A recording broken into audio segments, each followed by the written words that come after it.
আবারও সবাইকে স্বাগতম আজকের টিউটোরিয়ালে। শুরু করে দিচ্ছি আজকের টিউটোরিয়াল।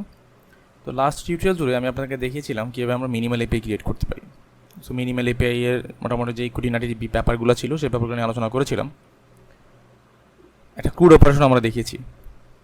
তো এই টিউটোরিয়াল আমরা দেখব কীভাবে আমরা আসলে এই মিনিমাল এপিআইটাকে আমরা হোস্ট করতে পারি, অথবা আইএস সার্ভারে আমরা অ্যাপ্লিকেশনটাকে হোস্ট করতে পারি, সেটা নিয়ে আলোচনা করব। সো এই হোস্ট করার জন্য আমার যাবতীয় যত কিছু দরকার স্টেপ বাই স্টেপ আমি দেখাবো। সো ফার্স্ট অফ অল আমি দেখাবো আপনাদেরকে কীভাবে আমরা আপনার পিসিতে লোকালি একটা উইন্ডোজের মধ্যে উইন্ডোজ 10 অথবা উইন্ডোজ যে কোনো একটা ভার্সনের মধ্যে আপনি কীভাবে এই আইএস ইনস্টল করতে পারেন, সেখানে হোস্ট করতে পারেন। পরবর্তীতে আমরা একটা লাইভ সার্ভারও দেখাবো। আমার একটা live server, test server. So যেই টেস্ট সার্ভারে পাবলিকলি আছে, পাবলিক রিয়েল আইপি আছে, আপনি যে কোনো জায়গা থেকে অ্যাক্সেস করতে পারবেন। সেখানেও কীভাবে আপনি হোস্ট করতে পারবেন সেখানেও আমি আপনাকে দেখাবো। বাট উইন্ডোজ 10 এবং উইন্ডোজ সার্ভার যে অপারেটিং সিস্টেম আছে দুইটা কিন্তু ডিফারেন্ট। ওকে, সো আমি দুইটাতেই দেখানোর ট্রাই করব।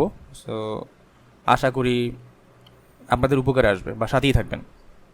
সো প্রথমত আমরা দেখব অপারেটিং সিস্টেম উইন্ডোজ 10। সো যেহেতু আপনার লোকাল পিসিতে আপনি যাতে করতে পারেন সেটাই আলোচনা করব, অথবা যদি কারো কোনো সার্ভার বা কারো যদি পিসি থাকে উইন্ডোজ 10 সেটাতে রিয়েল আইপি থাকে, আপনি সেটা দিয়েও কাজ করতে পারেন। ওকে, তো আমার এখানে আমার পিসিতে উইন্ডোজ 10 দেওয়া। তো সেখানে আমি আপাতত আমার আইআইএসটা ইনস্টল করে নিতে হবে অথবা কনফিগার করে নিতে হবে। বাই ডিফল্ট আইআইএস ইনস্টল থাকে না। ওকে, তা আমি চলে যাব সেটার জন্য কন্ট্রোল প্যানেলে। সো এখানে কন্ট্রোল প্যানেল। সো কন্ট্রোল প্যানেলে চলে আসলাম। তারপর চলে আসবো প্রোগ্রামস অ্যান্ড ফিচার্স। সো এইটাতে সো এই অপশনটাতে আসার পর এই পাশে আপনি দেখতে পাবেন turn Windows feature on or of. So কিছু উইন্ডোজের ফিচার্স আছে যেগুলো আপনি এখান থেকে অন অফ করতে পারেন। ওকে, আমাদের যেহেতু এখন আসছি, আমরা অন করব। আমি এখানে ক্লিক করলাম। সো এখানে উইন্ডোজের যে ফিচারগুলো আছে আমি সব দেখতে পাবো। যেগুলো অন অবস্থায় আছে সেগুলো দেখতে পাবো, ক্লিক থাকবে। আর যেগুলো অফ অবস্থায় আছে সেগুলো আমি দেখতে পাবো। তো আমরা অন করব। অন করার জন্য অবশ্যই আপনাকে যে ডটনেট ফ্রেমওয়ার্ক আছে সেই ডটনেট ফ্রেমওয়ার্কটা ইনস্টল করে দিতে হবে। তো উইন্ডোজে বাই ডিফল্ট ডটনেট 3.5 এবং 2.3 এই ফ্রেমওয়ার্কগুলো থাকে। আপনি চাইলে এই ফ্রেমওয়ার্কগুলো নিতে পারবেন। সো এর বাইরে কিন্তু ফ্রেমওয়ার্ক বাই ডিফল্ট থাকে না এখনও পর্যন্ত। সাপোজ আমি এখন ডটনেট 6 ফ্রেমওয়ার্ক দিয়ে আমার অ্যাপ্লিকেশন এস্টাবলিশ করছি, ডেভেলপ করছি। ওকে, এখন তো আমার ডটনেট 6 এই ফ্রেমওয়ার্কটা এখানে নাই, তখন আমি কী করব? সো সেটা নিয়েও কোনো অডিট হওয়ার কিছু নেই, আমরা সেটা নিয়ে বলবো। সো বাই ডিফল্ট আপনি এটা ইনস্টল করে নেবেন। সো এখানে ডটনেট ফ্রেমওয়ার্ক 4.8 যেটা আছে সেটাও আপনি নিয়ে নেবেন। সো এখানে দুইটাই চেক অবস্থায় আছে। তো বাই ডিফল্ট যেহেতু আমরা ভিজুয়াল স্টুডিও রান করি, তো সেই জন্য এগুলো চেক অবস্থায় হয়ে গেছে। যদি কারো না থাকে আপনারা চেক করে নেবেন। দেন আমাদের যেই মেন উদ্দেশ্য সেটা হচ্ছে ইন্টারনেট ইনফরমেশন সার্ভিস। ওকে, সো এই জায়গাটাতে আইআইএস, ইন্টারনেট ইনফরমেশন সার্ভিস, যেটা আমি শর্টকাটে আমরা আইআইএস বলে থাকি। সো এইখানে চলে আসলাম। সো এইটাকে আমি চেক মার্ক দিয়ে দিব। সো এইটাকে চেক মার্ক করলেই হবে না। সো এটা চেক মার্ক করলে বাই ডিফল্ট যেগুলো আছে সেগুলো নিবে, বাট আপনি আরও এক্সট্রা কিছু ফিচার আছে এগুলো আপনাকে অ্যাড করে দিতে হবে। আমি প্লাসে ক্লিক করে এটাকে এক্সপান্ড করলাম। সো ওয়েব ম্যানেজমেন্ট টুল সে এটাকে নিবে, আইএস ম্যানেজমেন্ট। বাকিগুলো নিলেও পারেন, না নিলেও আপাতত কোনো খুব বড় বেশি প্রবলেম হবে না। সো বাকিতে যা যা দরকার হবে সেগুলো আপনি নিয়ে নেবেন। আমি ইগনোর করলাম। সো এই জায়গায় অ্যাপ্লিকেশন ডেভেলপমেন্ট ফিচার্স, সো এইখানে আমি সবগুলাকে নিয়ে নিব। ওকে, তো সবগুলাকে টিক চিহ্ন দিয়ে দিলাম।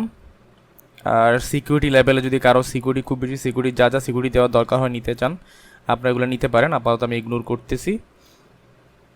সো এইবার আমি এটাকে ওকে দিব। সো যেই ফিচারগুলো আমি চাই সেই ফিচারগুলোকে আমি চেক মার্ক করে দিব, দেন ওকে দিব। সো এটা চেঞ্জ হবে, চেঞ্জ হতে টাইম নেবে। সো সে পর্যন্ত আমাকে ওয়েট করতে হবে। ওকে, সো এটা রিকোয়েস্ট আমি যেগুলো চেঞ্জ দিলাম সেই চেঞ্জগুলো অলরেডি কমপ্লিট হয়ে গেল। এটাকে আমি ক্লোজ করে দিব, দেন এটাকেও ক্লোজ করে দিলাম।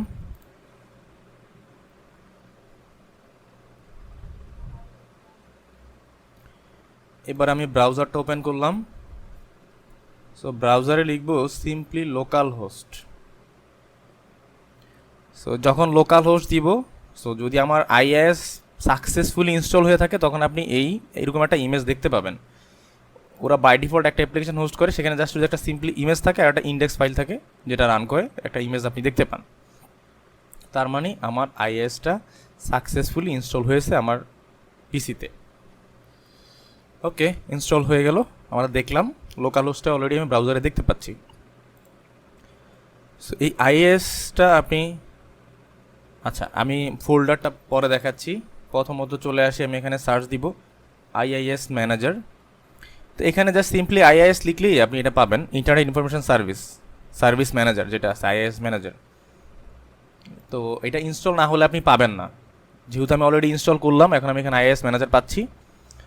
তো এইখানে আপনার যাবতীয় সব কিছুই পাবেন আইআইএস রিলেটেড। সো এখানে অ্যাপ্লিকেশন পুল পাবেন, সাইট, আপনার যেই কয়েকটা সাইট আছে সেই কয়েকটা এখানে আসবে। এখানে আপনি চাইলে অ্যাড করতে পারেন, আমি পরবর্তীতে দেখাবো আমরা কীভাবে এখানে আইএসের মধ্যে হোস্ট করতে পারি, অ্যাড করতে পারি। সো আইএসের যা বেসিক যেই ডিসকাশনগুলো থাকবে সেগুলো নিয়ে আমি আলোচনা করব। তো এখন এখানে দেখেন ডিফল্ট ওয়েবসাইট। সো ডিফল্ট ওয়েবসাইটটা আমি রাইট ক্লিক করলাম, এক্সপ্লোর করলাম, এখন এটা কোথায় আছে আমি সেটা দেখতে পাবো। ফাইন, সো এটা কোথায় আছে? আমার সি ড্রাইভের ইনিট পাবে ডাব্লিউডাব্লিউ রুট, বাই ডিফল্ট আইএসের এই জায়গাতে থাকে। সো আপনি চাইলে এই লোকেশন চেঞ্জ করতে পারেন, আপনি আপনার মতো করে যে কোনো জায়গায় দিতে পারেন, কোনো প্রবলেম নাই। বাট এখানে তেমন কিছুই নাই।